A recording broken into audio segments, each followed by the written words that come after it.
Hello friends, income tax के cases की series में आज जो केस हम डिस्कस करेंगे वो इस चीज़ को लेकर के है कि यदि एसएससी अपनी कोई बुक्स ऑफ अकाउंट्स मेंटेन करता है और एसएससी की बुक्स ऑफ अकाउंट्स उसके ऑडिटर के द्वारा ऑडिट की जाती हैं और एसएससी का ऑडिटर उस ऑडिट रिपोर्ट के अंदर कोई क्वालिफिकेशंस देता है, तो क्या असेसिंग ऑफिसर खाली उन क्वालिफिकेशंस की बेसिस पर एसएससी की बुक्स ऑफ अकाउंट्स को रिजेक्ट कर सकता है बिना ये बताए कि एसएससी की बुक्स में क्या डिस्क्रिपेंसीज हैं सेक्शन 145 के मुताबिक? यही इशू दिल्ली आईटीएटी की जी बेंच ने अपने case assistant commissioner of income tax versus south Asian hospitality services private limited के केस में डिसाइड की और ये केस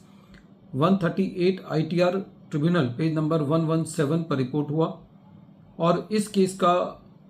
जजमेंट 7 मई 2025 को आया।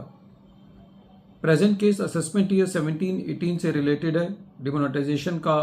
पीरियड से रिलेटेड है। एसएससी के यहाँ सर्वे हुआ और उस सर्वे के अंदर जो डिपार्टमेंट को जानकारी मिली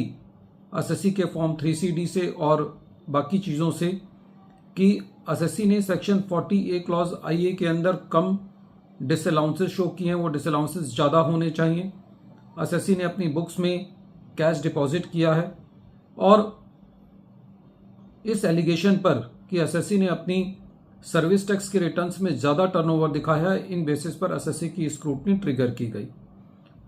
during the assessment proceedings assessing officer ने ये पाया कि एसएससी के जो ऑडिटर है उसने ऑडिट रिपोर्ट के अंदर कुछ क्वालिफिकेशंस दी हैं और उन क्वालिफिकेशंस के आधार पर असेसिंग ऑफिसर ने सेक्शन 145 सबसेक्शन 3 के अंदर एसएससी की बुक्स ऑफ अकाउंट्स को रिजेक्ट किया और जो एसएससी की टर्नओवर थी 6 करोड़ की, उस टर्नओवर पर जो रेट सेक्शन 44 AD के अंदर मेंशन है 8% का, उसको अप्लाई किया। हालांकि एसएससी के ऊपर सेक्शन 44 AD एप्लीकेबल नहीं है क्योंकि एसएससी की टर्नओवर 2 करोड़ रुपए से ज्यादा है और असेसिंग ऑफिसर ने एसएससी का कुछ कैश डिपॉजिट्स को लेकर भी सेक्शन 68 के अंदर एडिशन किया। जब ये मैटर सीआईटी अपील के पास था तो सीआईटी अपील ने जो सेक्शन 68 के एडिशंस थे उनको तो डिलीट किया, लेकिन असेसिंग ऑफिसर ने जो 8% का एडिशन किया था एस्टिमेटेड बेसिस पर, उसको अपेल्ड किया। जब ये मैटर ट्रिब्यूनल के पास गया तो एसएससी की जो one of the main contentions थी वो ये थी कि खाली ऑडिटर की क्वालिफिकेशन के बेसिस पर एसएससी की बुक्स ऑफ अकाउंट्स को रिजेक्ट नहीं किया जा सकता। प्रेजेंट केस में रेवेन्यू ने भी क्रॉस अपील फाइल करी और जब ट्रिब्यूनल ने क्रॉस अपील्स को सुना तो एसएससी की जो अपील थी उसको अलाउ किया और रेवेन्यू की अपील को रिजेक्ट किया। ट्रिब्यूनल का ये कहना था कि प्रेजेंट केस में जो असेसिंग ऑफिसर ने बुक्स ऑफ अकाउंट्स रिजेक्ट की हैं वो बिना ये बताए किए हैं कि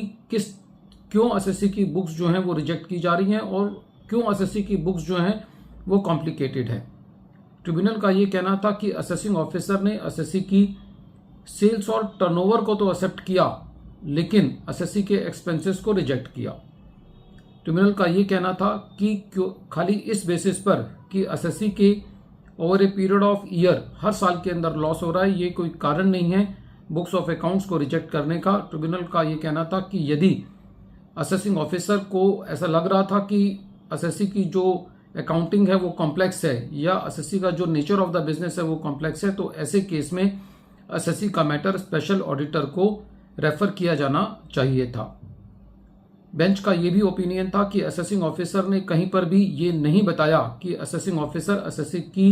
बुक्स ऑफ अकाउंट्स की करेक्टनेस से क्यों सेटिस्फाई नहीं है और जो मेथड अडॉप्ट किया गया है एसएससी के द्वारा वो किस तरीके से सेक्शन 145 सबसेक्शन 1 के अगेंस्ट है या जो एसएससी ने जो रिजल्ट्स अपने दिखाए हैं बुक्स ऑफ अकाउंट्स के अंदर वो किस तरीके से सेक्शन 145 सबसेक्शन 2 के मुताबिक नहीं है। ये सारी चीजें असेसिंग ऑफिसर बताने में असमर्थ रहा। ट्रिब्यूनल का ये कहना था कि जो असेसिंग ऑफिसर ने 8% का रेट लिया है उसका कोई भी रैशनल नहीं है और जो बिजनेसमैन है उसको ये पता है कि उसको अपना व्यापार कैसे करना है। ट्रिब्यूनल का ये कहना था कि प्रेजेंट केस के अंदर जो सीआईटी अपील ने कैश डिपॉजिट्स को लेकर के अपनी डिटेल फाइंडिंग्स दी हैं और जो सेक्शन 68 का एडिशन डिलीट किया है वो जस्टिफाइड है, और ट्रिब्यूनल ने जो 8% का एडिशन असेसिंग ऑफिसर ने किया था और जिसको सीआईटी अपील ने अपील किया था उसको भी क्वैश किया। वीडियो के अंत में एक बार फिर मैं केस का नाम रिपीट कर रहा हूँ। केस का नाम है assistant commissioner of income tax versus south Asian hospitality services private limited, और ये case 138 ITR tribunal page number 117 पर रिपोर्ट हुआ